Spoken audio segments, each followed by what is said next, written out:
بسم اللہ الرحمن الرحیم والطین والزیتون وطور سینین وہذا البلد الامین لقد خلقنا الانسان فی احسن تقویم والطین والزیتون، انجیر کی قسم اور زیتون کی قسم، وطور سینین وہذا البلد الامین، اور طور سینا کی قسم، وہذا البلد الامین، اور اس امن والے شہر کی قسم، لقد خلقنا الانسان فی احسن تقویم،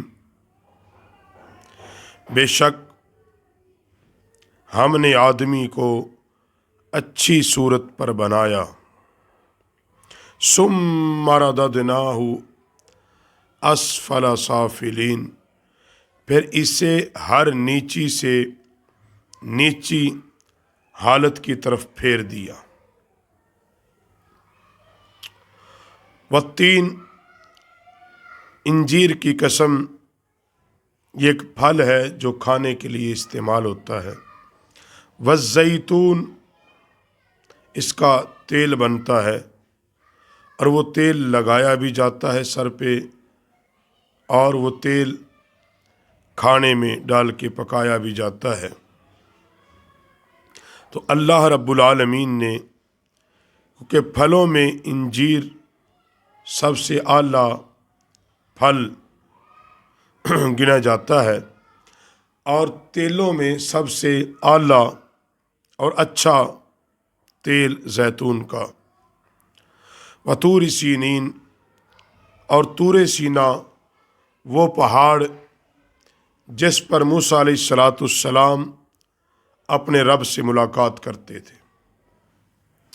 وہذا البلد الامین، اور اس امن والے شہر یعنی مکۃ المکرمہ کی بات اللہ فرما رہا ہے۔ یہاں اللہ نے 4 قسمیں اٹھائی۔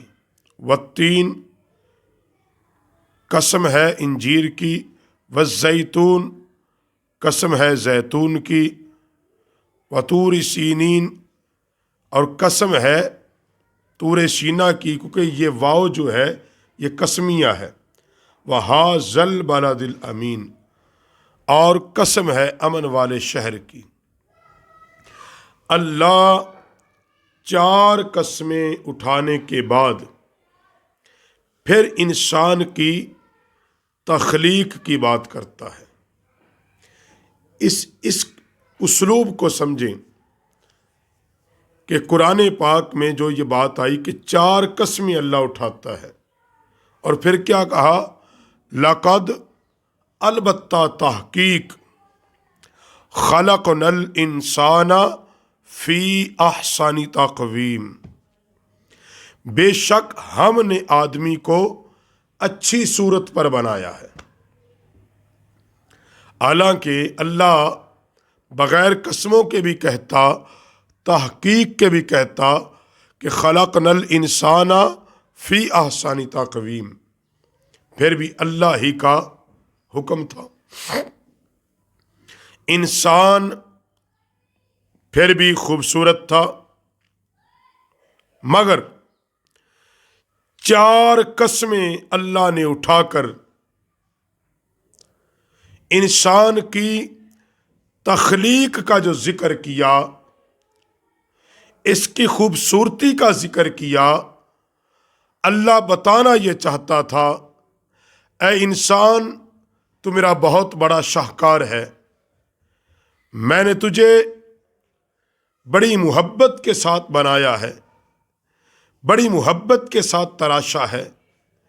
اے انسان، میں نے تیری صورت کو بڑا خوبصورت، تمام مخلوقات جتنی مخلوق میں نے تخلیق کی ہے ان ساری مخلوق میں جو خوبصورت ترین چہرہ بنایا ہے انسان میں نے تیرا چہرہ بنایا ہے۔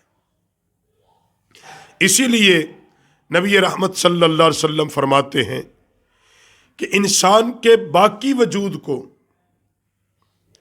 اللہ کے حکم سے فرشتوں نے بنایا ہے، ہاتھ، پاؤں، ڈھانچہ، مگر سر کے بنانے کی باری آئی اور چہرے کے بنانے کی باری آئی۔ عرض کی باری تعالیٰ اب اس کا چہرہ کیسا بنائیں؟ فرمایا فرشتوں ہٹ جاؤ، یہ میرا شاہکار ہے، اس کے چہرے کو میں اللہ اپنے دستے قدرت سے بناؤں گا، اپنے دستے قدرت سے بناؤں گا۔ تو انسان کے چہرے کو اللہ نے اپنے دستے قدرت سے تخلیق کیا اور کہا لقد خلقنا الانسان فی احسن تقویم۔ انسان تیری صورت سے اچھی کسی کی صورت نہیں ہے، تیرے چہرے سے خوبصورت کسی کا چہرہ خوبصورت نہیں ہے، کیونکہ بنانے والا ذات الہ ہے۔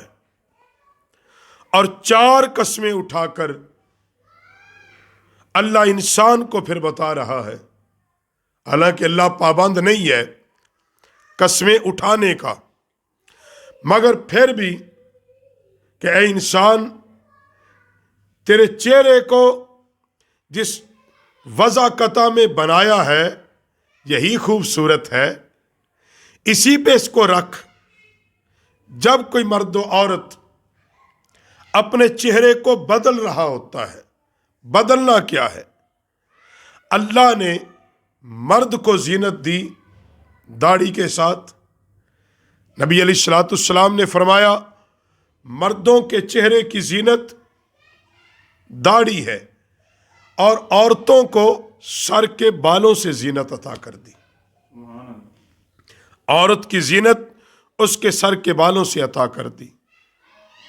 اب انسان بدل کیا رہا ہے کہ اللہ نے اس کے چہرے پہ داڑھی لگائی ہے، اور یہ اتنی پیاری چیز یہ صرف مردوں کے چہروں پہ آتی ہے، اور کائنات کا سب سے حسین ترین جو چہرہ ہے، سب سے جو خوبصورت ترین جو چہرہ ہے، وہ چہرہ محمد مصطفیٰ ہے، وہ چہرہ رسول عربی ہے۔ اللہ نے مصطفیٰ کے چہرے کے تصدق میں کائنات کے سب انسانوں کے چہرے کی قسم کھاتا ہے۔ والتین والزیتون، قسم ہے انجیر کی، قسم ہے زیتون کی، اور طور سینا کی، اور اس امن والے شہر کی، مکہ المکرمہ کی۔ لقد خلقنا الانسان فی احسن تقویم، بے شک ہم نے انسان کو بڑی اچھی صورت پر بنایا۔ ثم رددناہ اسفل سافلین، پھر اسے ہر نیچی سے نیچی حالت کی طرف پھیر دیا۔ نیچی سے پیدا ہوتا ہے بچہ ہوتا ہے، بڑا خوبصورت ہوتا ہے، پھر وہ چلتا پھرتا ہے، پھر کھیلتا کودتا ہے، پھر اعضاء مضبوط ہوتے ہیں، لڑکپن کا زمانہ، پھر جوانی۔ اب جوانی سے وہ ڈھلنا شروع ہوتا ہے بڑھاپے کی طرف، داڑھی میں سفید بال آ گئے، چہرے پہ جھریاں پڑ گئی، اور بڑھاپے میں اس قدر چلا گیا کہ اپنی زندگی کی ضروریات بھی پوری نہیں کر سکتا۔ تو اللہ فرماتا میں نے تیرے چہرے کو بڑا خوبصورت بنایا، مگر ثم رددنا اسفل سافلین، پھر ہم اسے جو پھیر رہے ہیں، یہ کون ہے؟ جو تجھے پیدا ہوا بچہ تھا، بڑا ہوا، لڑکپن آئی، وقت کے ساتھ ساتھ تیری ہڈیاں بھی بڑھتی رہی، گوشت بھی بڑھتا رہا، جسم کا سائز بھی بڑھتا رہا، اور پھر ڈھلنا شروع ہوا، وہی جو گوشت جس پہ تو بڑا مان کرتا تھا وہ ہڈیاں چھوڑ رہا ہے، ہڈیاں سکڑ رہی ہیں۔ جو بڑی تیزی کے ساتھ قدم چلتے تھے اب قدموں میں قوت نہیں ہے۔ یہ کرنے والا کون ہے؟ انسان اپنے اس وقت سے پہلے جوانی کی قدر کر۔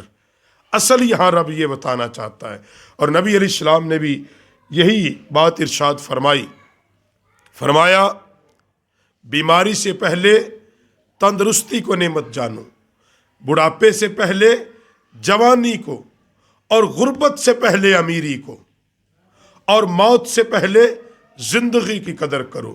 اس لیے ضرورت یہ ہے ہم سچی توبہ کریں، اور وہ وقت آنے سے پہلے جب اٹھنے کے قابل نہ ہوں اس سے پہلے اللہ کی بارگاہ میں جھک جائیں۔